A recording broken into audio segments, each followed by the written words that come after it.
Sometimes young mothers make the difficult decision to give up their children. What happens when those children are taken away from their biological families? Well, it sets the stage for some amazing reunions. In today's video, we've got two heartwarming stories of biological families coming back together after they were separated by adoption. These amazing stories will really get you in touch with your heart. A son gives his birth mother the shock of a lifetime, and two babies abandoned in cardboard boxes will discover an amazing connection. Our first story is one that will give you all the feels. It was the day before New Year's Eve, December 30th, 1965. When adoptee Abby Green first became enamored with a news story she happened to see in passing. She was only 17 years old at the time and had no explanation for her obsession with the headline that caught her eye. At the time, she had no idea how this news headline would change her entire life. Infant girl abandoned in Minneapolis apartment block laundry room. Read the newspaper headline. Abby found herself reading every article she could find about the abandoned infant, until one day, the updates abruptly stopped being published. The tiny brown-haired infant had been adopted by a loving family and life moved on. I was glued to the TV news. I was reading the papers every day, and then the story just stopped, Abby explained. Time passed, and Abby found herself curious about new DNA testing technology. She was now 67 years. After all of these years, Abby had never forgotten about the infant found in the Minneapolis laundry room, unsure of what the testing would reveal. Abby submitted her DNA sample to the popular website 23andMe. When she got the results, she was shocked. She had a close family match. This match was a 50-year-old woman named Liz Kellner. The two women quickly figured out they were sisters who shared a biological mother. As it turned out, Liz was abandoned in a cardboard box at a Minneapolis apartment block laundromat on December 30th, 1965. Yes, that's right. Unbelievably, Abby's newly discovered sister Liz was the cardboard box baby from the news headline. How could Abby's intuition have known this was her biological sister all of those years ago? Even though the sisters weren't raised together, they still had an undeniable sibling connection that couldn't be broken. But wait, the story isn't over yet. A year later, the two sisters made another startling discovery about their family tree. They had a third sister.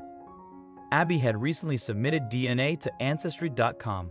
While further exploring their family history, to the sisters' complete surprise, another match popped up on December 24th, 1961. A female infant was left at Miller Hospital in St. Paul, Minnesota. Like Liz, this infant was also discovered in a cardboard box.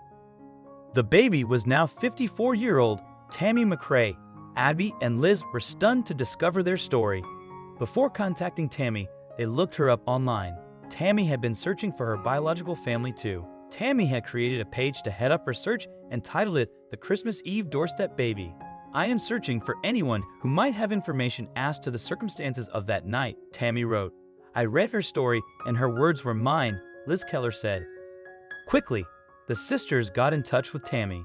It turned out Tammy and Liz shared both a biological mother and a biological father. They were full siblings. The three sisters arranged a joy-filled reunion with each other in Minneapolis. The sisters brought their close friends and their adoptive families along for the reunion, making it a truly special event for everyone involved in the women's lives. You see parts of yourself in each of the siblings, said Tammy. Getting to know them has helped me understand why I am the way I am. The meeting was more than just a tearful reunion. Emotionally, their meeting answered so many questions they'd had throughout their entire lives. Their connection was unbreakable, and being together helped soothe years of sadness from being abandoned at birth.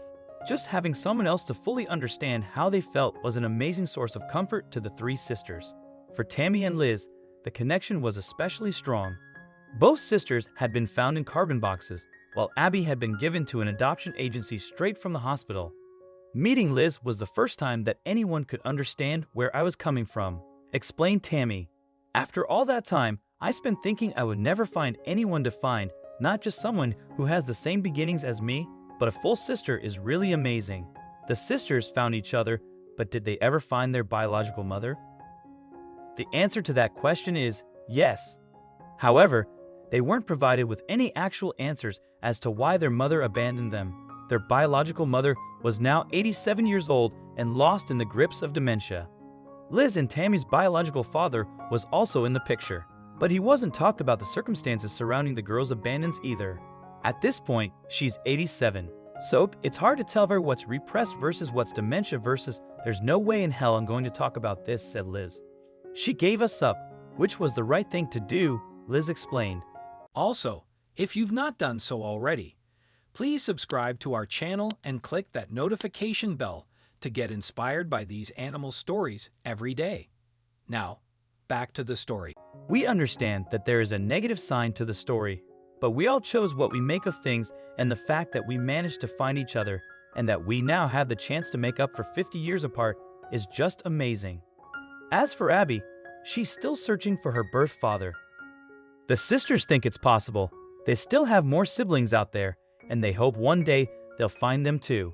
"Finding my birth mother changed my life," Abby says, "but finding my sisters was even better."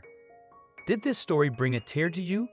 We're in awe of the special connection these siblings maintain with each other. This super sweet story really shows how adoption is born of heartbreak, but love can bridge gaps and transcend both time and distance. Speaking of love lasting over time and distance, this next story shows exactly how one mother and son never stopped searching for each other until they were finally able to hug. Stacy Fakes was only 15 years old when she gave birth to her son, young and unsure of what to do with her life. Stacy felt like she couldn't care for her newborn baby. She made the difficult decision to give him up for adoption in hopes that a stable couple would be blessed with the new baby they were longing for. After he was born, the nurses quickly took her baby away. Stacy said she thought she would never see him again. We can't imagine how empty her arms must have felt. Stacy's hopes for her son's future came true. Her son was raised by adoptive parents who adored him. Despite his love for the adoptive family, her son always wondered about his birth mother, and Stacy's heart never stopped longing for her baby boy. Not knowing where he was or how he had grown up was almost too much for his birth mother to live with. Then one day, everything changed. In November 2017, a new law was passed in Pennsylvania that allowed adoptees to access their original birth certificate. For one adoptee, this was welcome news. Stephen Strawn had been adopted as an infant, but he spent his childhood wondering about his birth mother. Why had you given him up for adoption? Who was she? While he loved his adopted parents, nothing could silence the longing he had for his birth mother. The curiosity that plagued him drove Stephen to seek out answers as soon as he heard the new law has passed. Within a month, Stephen had obtained his original birth certificate and learned the name of his biological mother. He held the birth certificate and stared at all the details about his birth that had been lost to him for so long. It was such a big sigh of relief, Stephen said. The first thing Stephen did was exactly what any kid of his generation would do. He searched for his birth mom's name on Facebook. A woman with her exact name appeared in the search results. Imagine how nervous he must have felt. With his heart undoubtedly beating in his chest, Stephen worked up all of his courage and contacted her. "I sent her a message and said, 'Hey, I have a really weird question.' Stephen explained. I said, 'Did you put a baby boy up for adoption in 1982? She said, 'Yes.' I said, 'I think you may be my biological mom.' What happened next? Well, spoiler alert, the woman Stephen messaged was Stacy Fakes. Stacy was Stephen's birth mother. Stacy had tried to find Stephen unsuccessfully in the past. She had never stopped loving him, and she was thrilled he had located her. From there, a series of coincidences unfolded before Stephen's eyes. It turned out he and his biological mother had quite a few things in common. His mom was a member of RWB, which stands for a Team Red, White, and Blue. RWB was also the running group that Stephen belonged to.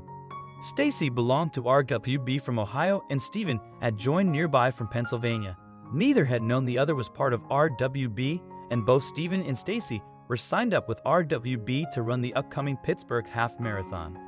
When the day of the marathon came around, Stacy got the shock of her life. Team members were gathered together, getting ready for the race, when someone handed Stacy a card. Written on the card with the words, "It's been 13,075 days since you last saw me. I didn't want you to wait one more day." Stacy's mouth dropped open. "We must have hugged about 10 different times," Stephen said, "and we get done hugging, look at each other, and then hug again.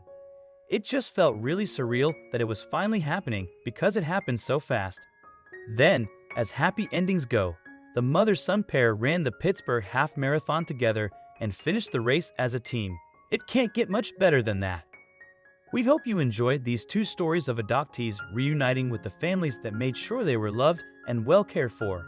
But despite this, they all felt like something unsaid was at the back of their minds, with so many unanswered questions about their biological parents constantly lurking and pondering. With the internet and DNA tests, there is finally some closure for these two families. In addition to the questions they had answered, there's also a chance to fill in the blanks about their ancestry and ancestry alike. Have you ever done a DNA test? Did you find out anything exciting, like an unexpected relative or a new version of your family history? I hope you like this video. Please share it and subscribe to our channel. Also press the bell icon to never miss the update from our channel. Thank you.